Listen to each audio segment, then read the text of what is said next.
Good morning, everyone. Good morning. I guess I'm the MC to kick this whole thing off. I am taking music requests, little Barry White, little Spice Girls. What do you guys think? No? No? Barry White.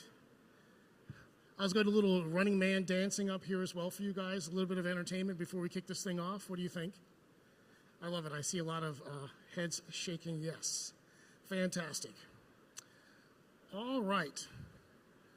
Well, good morning, everyone. My name is John Kamasyang, and I am the owner of Security Transport Services. We are a prisoner transport company. We are, like I said, in the business, 30 years doing prisoner transports, helping agencies all across the nation do extraditions. So today, I'm not here to talk to you a lot about my company, believe it or not. What I'm really going to talk to you today is about operational readiness and how to handle an extradition if you have to, especially some of the smaller organizations around here. You don't have many of them to do, but when you have to do one, they drop down from on high and you got to kind of scramble and get a plan on how you execute one, especially if it's halfway across the country. I think law enforcement agencies, some of you ex-military, you guys all know that the importance of having a readiness plan. When unexpected situations arise, the difference between chaos and control is all about how you're prepared to handle these things. And in my business, and I'm sure if you have to do an extradition, you would agree that they cause a lot of chaos in your organization, especially if you're not used to doing them that often. So, like I said, many of you don't do them that often. They always seem to arrive at an inopportune time, and you have to scramble to figure out how you do it. So today, my goal is pretty simple. I'm going to talk to you today about how to actually put together a readiness plan that I think will give you more control in your business. So, first topic, what is the real cost of an extradition? Okay? So when we talk about cost, I think there are three of them, okay? The first one is we all realize this. It's about money, right? You know, there's labor costs to do one of these things. You got transportation costs, hotel, meals, food, right? Especially if you're talking about a 2 to 3 day trip. Those things are easily quantifiable, right? In my world, I work with tons of agencies, and believe it or not, when we're looking at costs, I can look at some of their labor costs involved, and depending on your size of your organization, just for a 2 day transport, depending on how many agents you want to go on that transport, you can look at anywhere between $2,000 and $4,000 just in labor costs, right? Considering a lot of your agents are probably on overtime, if they're going to go, you may need to backfill, they could be on double time. So from a cost standpoint, it is a lot of money. That's, I think, the most obvious one. The second cost is resources. Resources. I'm assuming, like a lot of people probably sitting in this room, you don't have resources sitting around doing nothing. They're all stretched. They're all doing something, right? You've got 10 things to do and 5 people to do it. So now extradition comes, pops on your desk, where you're getting the resources to actually do it. Are you canceling vacation? Are you canceling training? Are you actually going back for an extension on the warrant? I don't think so. Right? So the resource and moving around resources is a big deal, right? The last cost, which again, I don't think people really take into account, is time. There's a scene from The Matrix, right? How can you have time if you don't make time, right? The idea of, like, you don't have anything to do today, and all of a sudden you got to do this thing. Who's doing the planning? Who's trying to figure out where the resources go? How is this all working? It takes time. And time is something we don't have in our life, right? So, having this readiness plan, in my opinion, helps you try to control or, like I said, maneuver around these three costs that affect your worlds every day. Because, like I said, it's all about dealing with this uncertainty, and you'll be able to handle that uncertainty a bit more if you have a readiness plan in place. So after we understand, I talked to you about the three costs involved: money, resources, and time. I've talked to you about why this thing is a pain in the neck to do, because they come out of nowhere and you got to drop everything to do it. Now, let's talk about some of the, let's go through a scenario here, okay? So first, imagine this. The scenario is Thanksgiving weekend. It's Monday. You and I both know people have put in already their vacation time. A warrant pops on your desk, and they say you got to do it the following Monday, and you got to pick it up that day. And your team and you decide, you guys understand, this thing's going to take 2 or 3 days. Someone has now got to stop what they're doing and plan out who's going, what hotel they're staying at, how are we doing it, air or ground, right? That's going to cause a huge, huge disruption in your organization, just the planning, because it comes out of nowhere.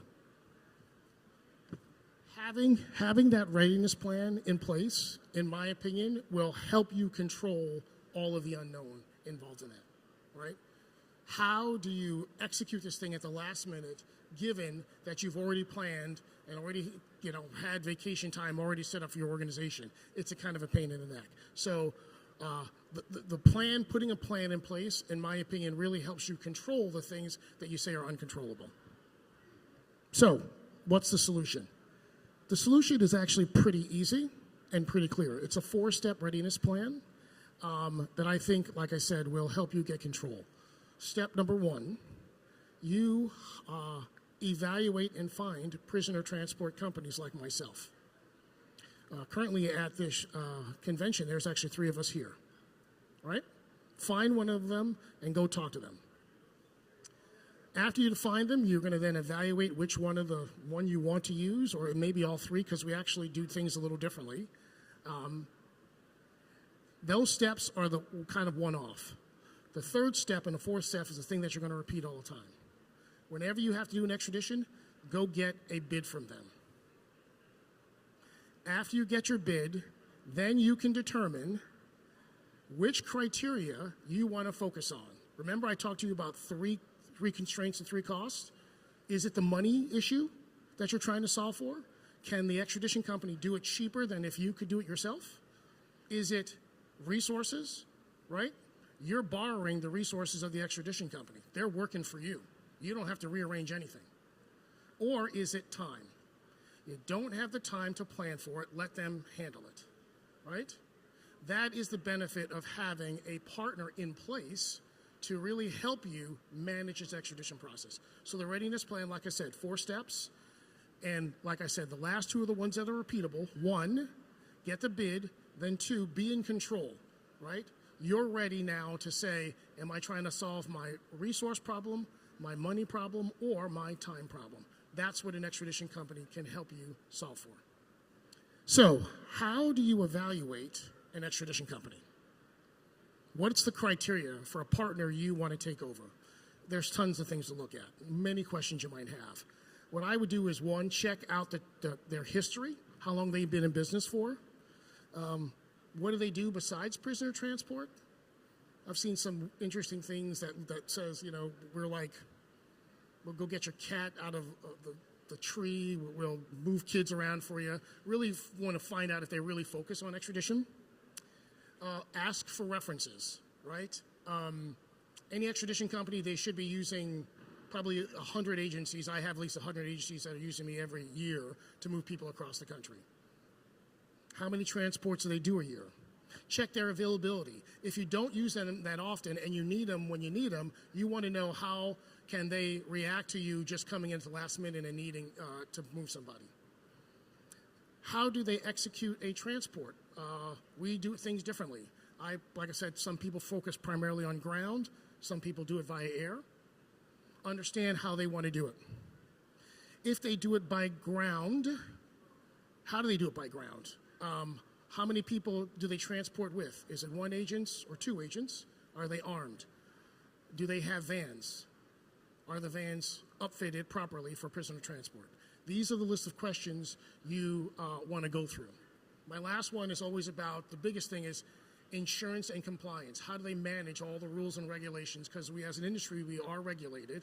How do they manage compliance and training and everything that we need to do to ensure that we are representing you in the best interest like I said, representing you as an organization and making sure we have everything, all the ducks in a row to provide you the best service possible. So with that said, I'm going to talk a little bit about STS. I know I said I wouldn't do it, but I'll give you an example. I'm going to answer some of the questions that I had, and I'll use STS as an example. So Security Transport Services, we have been in business for over 30 years. And all we do is do extradition services for partners and law enforcement agencies across the country. We primarily focus on ground transport. So how do we do that? I have teams roaming the countryside right now. I don't know, I'm going to do you another analogy like Kane from Kung Fu roaming the countryside, picking up and dropping off people all across the country right now. If you go by our booth, you'd see a map, and that map will have cars moving all across the company doing pickup and drop-off. So that's how we respond to you, because I built our business around ground transportation.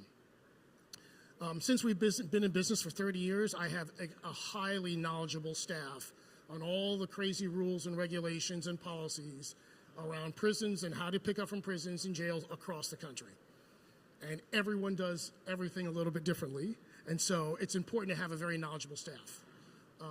I transport with teams of 2 always, and my team is gender specific, so if you have to do a male or a female, my team will have one of those genders be represented in the vehicle they have. Like I said, they're armed, and we use professionally upfitted transport vehicles that are meant for long-haul transports, not for short-haul transports. Because again, my team could be driving across or halfway across the country, and putting somebody in a box is not how we do things.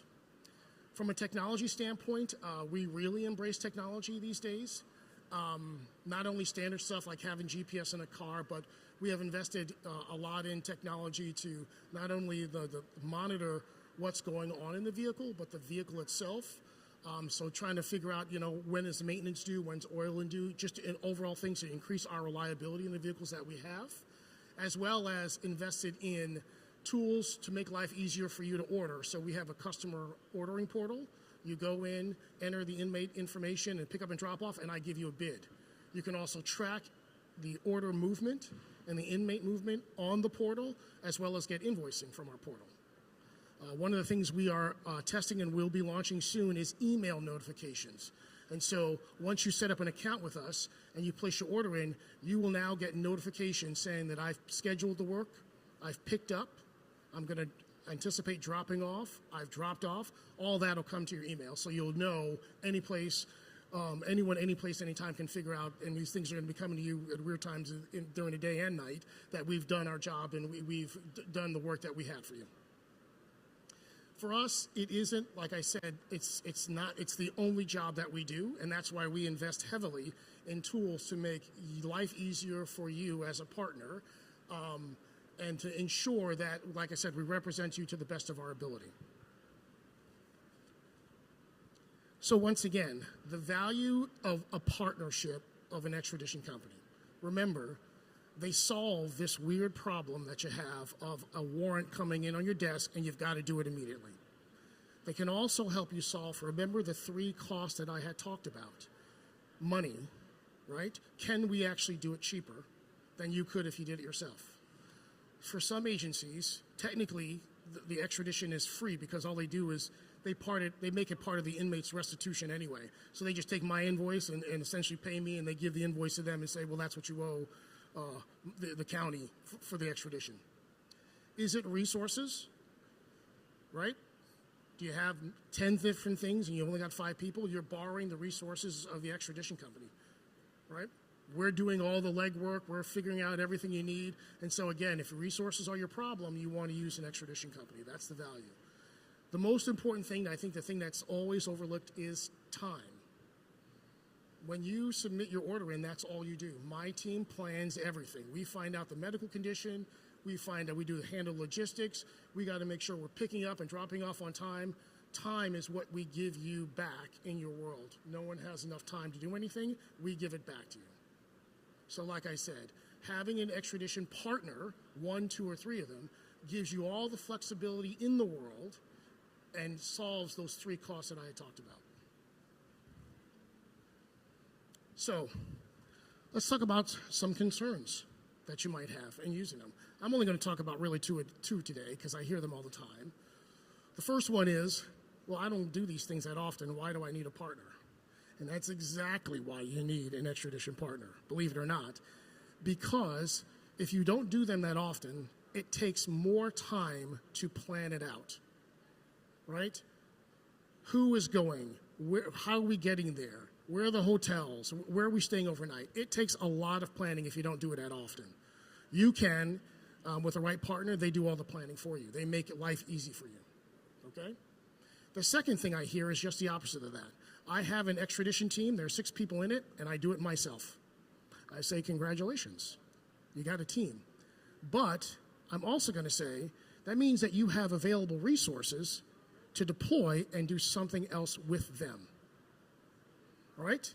So I work with a number of agencies that have 6 people in extraditions, and what they've determined is that group will only go out within like 300 miles. So essentially that group does all day trips.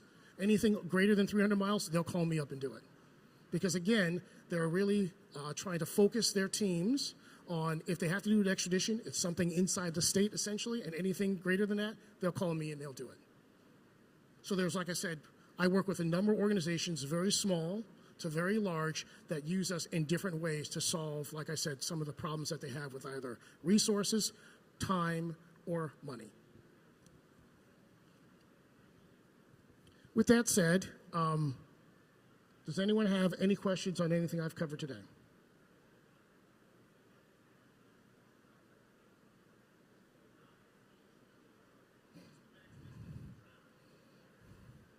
So we go 48 contiguous states: Puerto Rico, Alaska, Hawaii, Virgin Islands. I'd say with some of our partners, we are in Puerto Rico probably once a month. And in Alaska, I'm always fascinated by getting someone for Alaska, because if you think you can run and hide in Alaska, you can't. We'll come get you. I think in the last 12 months we've been to Alaska at least 4 times already in a year. So yeah. Anything else? All right. Well, like I said, thank you very much for your time. The biggest thing is, my topic was establish your extradition readiness plan. It only takes 4 steps, right? Find a partner, evaluate them, sign up with one of them. Then you get a bid from them, and then you determine with that bid what problem or criteria am I trying to solve for? Money, resources, or time, right? Yes. No, we are based out of Topeka, Kansas. I'm not currently, no one comes to mind. I don't think we have any state contracts in New Jersey. That could be changing. I just did a bid for somebody in New Jersey, so that could be changing. I just had to submit it last week, so that could be changing. A lot of my contracts, by the way, I know you do reciprocity with other counties, and so once I do one for one county, you'll just tag on, and I can give you the same pricing for the other county. But like I said, for us, you don't have to have a contract with us. You can just call us up, and we will see if we can fit you in. And 9 times out of 10, we can, because, like I said, we do ground transport, and so we do non-standard routing. So I have a piece of routing software and technology that lets me optimize the random nature of my pickup and drops-offs. And so that's how we kind of handle the odd nature of me just picking up and seeing if I can pick up for you randomly. I don't know how to set route. No problem. So like I said, John Kamasiag, I'm with Security Transport Services. We're over at the booth, Broward County, if you want to talk to us. And if you don't mind, stop by. We are celebrating our 30th year anniversary in business. So come by and get one of our patches and one of our challenges coins. And remember, we are here to serve you, to be your best partner. And that's all we do. That's our business. So I do appreciate your time and everything you guys do for us. So thanks a lot, and be safe.